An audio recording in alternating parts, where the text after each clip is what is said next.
Hi guys, welcome to cricket Venkatesh. పిచ్లో దమ్మున్నా లేకపోయినా మీ బౌలర్స్లో దమ్ముంటే ఎలాంటి ఇబ్బంది లేదు. You will be right on top. అదే జరిగింది. India South Africa first test match day 1 రోజున ఇండియా టోటల్గా డామినేట్ చేసింది. ఎప్పటిలాగే టాస్ ఓడిపోయారు మన team. Pitch looked very good for batting.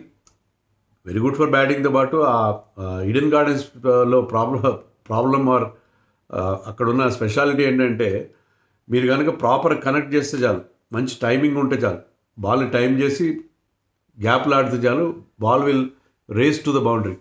Fastest outfield ఎంత క్విక్గా ఉంటుంది, will get full value for your shots.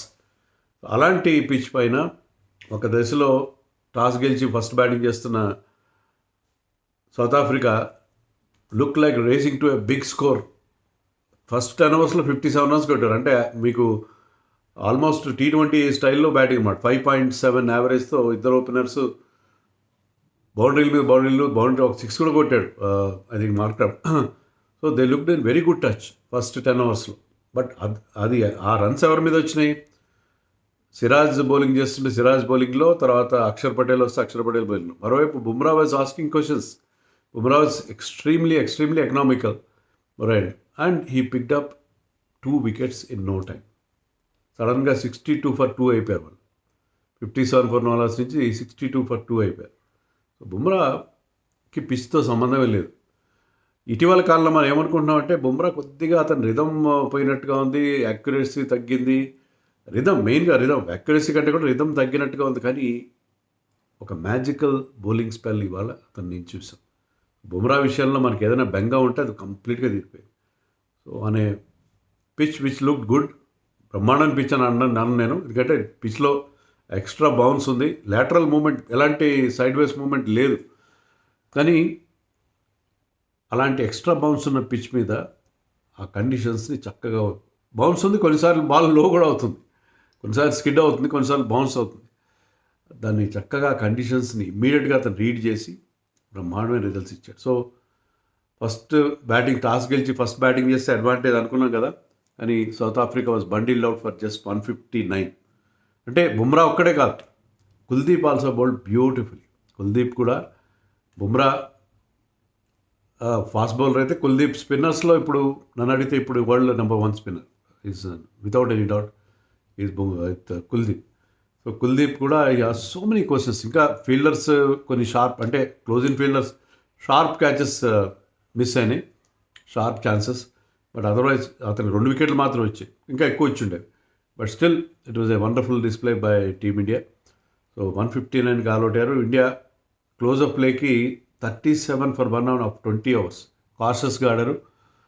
Even mark Jansen కూడా కొంత హెల్ప్ డెఫినెట్గా ఉంది.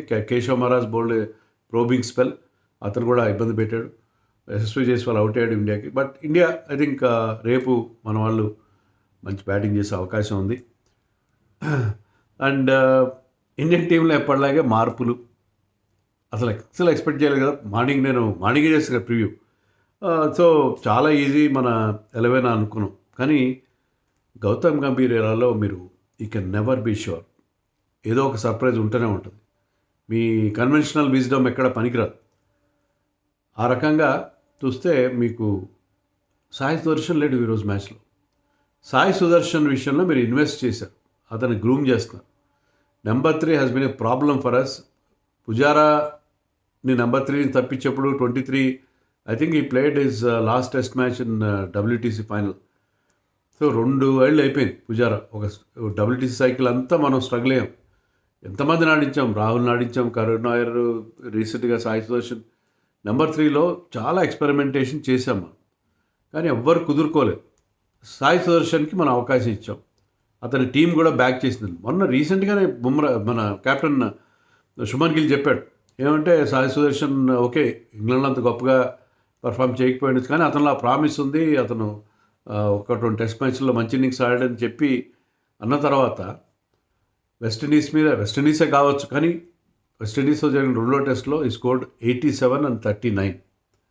87-39 చేసిన ప్లేయర్ని మీరు కూర్చోబెట్టేశారు.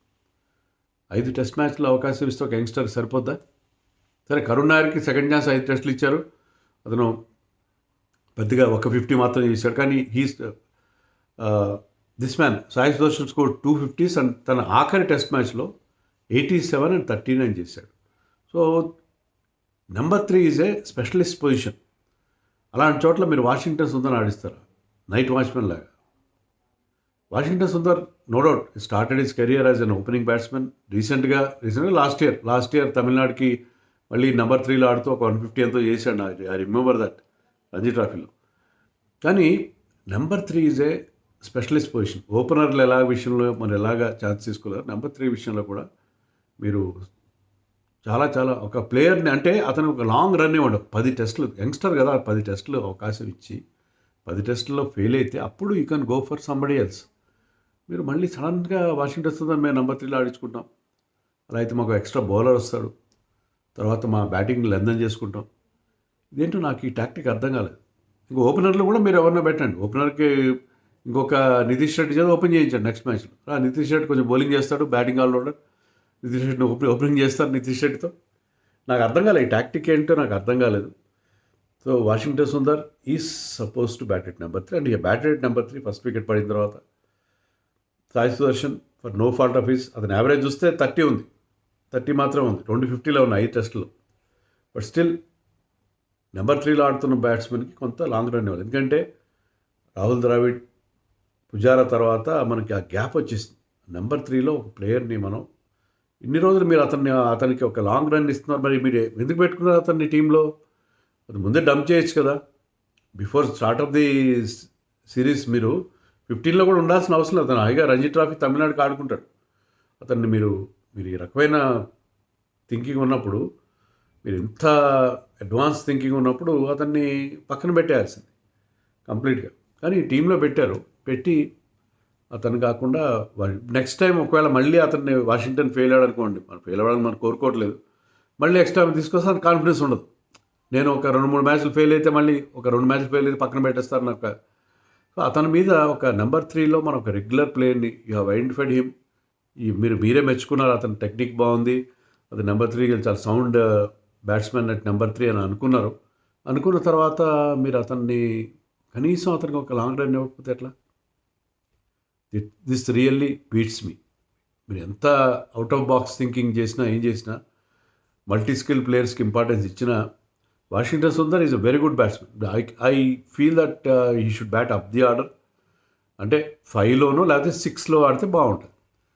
అంతేగాని నెంబర్ 3లో అతను ఆడి నెంబర్ 3లో అతన్ని మీరు ఎంతగా గ్రూమ్ చేస్తారో నాకు తెలియదు. బట్ తెలియదు మరి అది. I could be proved wrong, we don't know. But anyway, whatever. Bumrah figures మాత్రం చెప్పుకోవాలి మనం ఈరోజు మ్యాచ్లో. 14 overs, just 27 runs, 5 wickets. No loose deliveries, nothing. చాలా రిథంలో కనిపించాడు బుమ్రా. అలాగే కుల్దీప్ కూడా ప్రతి బాల్కి వాజ్ ఆస్కింగ్ క్వశ్చన్స్.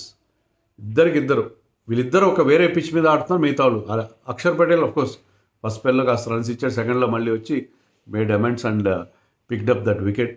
ఒక వికెట్ తీశాడు కార్బన్ బ్యాచ్ది. And Jadeja was metronomical. ఎప్పటిలాగే జడేజా చాలా యాక్యురేట్గా చాలా ప్రోబింగ్గానే బౌలింగ్ వేశాడు, బాగానే. వాషింగ్టన్ సుందర్ ఒకటే ఓవర్ వస్తుంది. ఎందుకంటే 6 బౌలర్స్ ఉన్నప్పుడు మీ దగ్గర 6 bowler will become like A 6th finger. ఇప్పుడు 6,000 ఉన్నవాళ్ళు 6,000 పెద్ద ఉపయోగం ఉండదు. 6th bowler definitely become 6th finger. Even 5th బౌలర్కి కాస్త అండర్ బౌల్ అవుతాడు. అలాంటప్పుడు 6th బౌలర్కి ఏం పెద్ద హెల్ప్ వస్తుంది? ఐ థింక్ 2012 తర్వాత 2012లో జడేజా ఫస్ట్ టెస్ట్ మ్యాచ్ ఆడినప్పుడు లాంగ్ బ్యాక్, అంటే 13 క్రితం 14 క్రితం ఇండియా 4 స్పిన్నర్స్తో బరిలోకి దిగింది ఒక టెస్ట్ మ్యాచ్లో. ఈవెన్ ఇండియన్ కండిషన్స్లో కూడా 4 స్పిన్నర్స్ అని పెద్ద లగ్జరీ. మళ్ళీ ఇప్పుడు 4 స్పిన్నర్స్తో మనల్ని బరిలో దిగారు. Washington got only 1 over before lunch. తర్వాత అవసరం లేకపోయింది. Washington is playing as a batter. అలా అతను బ్యాట్స్మెన్గా ఎందుకు కన్వర్ట్ చేస్తున్నారు మీరు? ఇర్ఫాన్ పఠాన్ విషయంలో ఇలా జరిగింది గ్రెగ్ చాపెల్ ఎరాలో. ఇర్ఫాన్ పఠాన్ని మంచి బౌలింగ్ చేసేవాడు, మంచి స్వింగ్, మంచి రిథమ్ ఉండేది, మంచి స్వింగ్ చేసేవాడు, ఒక మంచి ఆల్రౌండర్. అతను ఏంటంటే బౌలింగ్ ఆల్రౌండర్గా ఉండేవాడు. And suddenly Greg Chappell thought he can be made, మన దగ్గర లెఫ్ట్ హ్యాండర్స్ లేరు, he can be made a batting ఆల్రౌండర్. నెంబర్ 3లో బ్యాటింగ్ కూడా మొదలుపెట్టాడు. అతను బ్యాటింగ్ లైక్ చేయడం మొదలుపెట్టేసి బౌలింగ్ పోయింది. సో వాషింగ్టన్ని మీరు అలా చేస్తున్నారా? వాషింగ్టన్ ఇంకా ఇప్పుడు నెంబర్ 3లో బ్యాటింగ్ ఇచ్చేసి అతనికి ఫోర్త్ స్పిన్నర్గా మీరు టీంలో పెట్టుకుంటే you will forget his bowling మర్చిపోతారు. ఒకవేళ ఓకే మీరు వాషింగ్టన్ నెంబర్ 3లో ట్రై చేద్దాం అనుకుంటే బాగానే ఉంది. అలాంటప్పుడు దేవదత్ పడిక్కల్ని టీంలో పెట్టి అక్షర్ పటేల్ని డ్రాప్ చేస్తుంది. ముగ్గురు స్పిన్నర్స్ చాలు. ఎందుకంటే వాషింగ్టన్ లాస్ట్ టైం మన న్యూయార్క్ అన్న న్యూజిలాండ్తో ఆడినప్పుడు he was very good. If I remember correctly ఒక మ్యాచ్లో 11 వికెట్స్ ఏమో తీశాడు, 7 and 4 వికెట్స్. అతను బౌలింగ్ ఆన్ ఇండియన్ పిచెస్ మీద అతను చాలా మంచి బౌలింగ్ చేస్తున్నాడు. బయట కూడా is always a good cricketer, useful cricketer, batting Axar లాగానే. అక్షర్ని ఆడించాల్సిన అవసరం లేదు. అక్షర్ పక్కన పెట్టి దేవదత్ పడిక్కల్ని ఆడించాల్సింది. మీరు నలుగురు స్పిన్నర్స్ 2 పేసర్స్తో వెళ్ళాల్సిన అలాంటి పిచ్ ఏం కాదు. పిచ్ డ్రైగా ఉంది, పోను టర్న్ తీసుకుంటుంది. ఈరోజు కూడా కొన్ని బాల్స్ టర్న్ అయినాయి, టర్న్ అవ్వకుండా లేదు, కొంచెం టర్న్ ఉంది. కానీ 4 స్పిన్నర్స్ అనేది ఏ టీంకైనా లగ్జరీ. ఎవరు ఆడిస్తారు 4 స్పిన్నర్స్ని? ఛాంపియన్స్ ట్రోఫీ ఫైనల్లో మనం ఆడాం 4 స్పిన్నర్స్తో, అది వేరే విషయం. 4 స్పిన్నర్స్ అనేది టూ మచ్ బై లగ్జరీ. అప్పుడు వేరే బ్యాట్స్మెన్ పడిక్కల్ని ఆడిస్తే పడిక్కల్ కూడా మనం రెడీగా ఉండేవాడు ఒకవేళ ఫ్యూచర్లో మనకు అవసరమైనప్పుడు. కానీ 4 స్పిన్నర్స్ ఆడిస్తాం మేము, బ్యాటింగ్లు అందం చేసుకుంటాము. This really beats me. Really ఈ లాజిక్ ఏంటో నాకు అర్థం కాలేదు. ఈ రకంగా ఇన్ని ఎక్స్పెరిమెంట్ ఇండియన్ టీంని ఒక పెద్ద ప్రయోగశాలగా మార్చేస్తే, టీం ఒక పెద్ద ప్రయోగశాలగా మార్చేసి రకరకాల ప్రయోగాలు చేస్తుంటే, ముఖ్యంగా టెస్ట్ ఫార్మాట్లో మీరు వెనకబడి ఉన్నారు, వితౌట్ ఎనీ డౌట్ వెనకబడి ఉన్నారు. వెస్టిండీస్తో కూడా మీరు అంత కన్విన్సింగ్ వెళ్ళలేదు. అలాంటి సిచ్యుయేషన్లో ఒక ప్రయోగశాలలో చేసేస్తే టెస్ట్ టీంని నాకైతే అర్థం కాదు. మీకు అర్థమైతే కామెంట్స్లో చెప్పండి.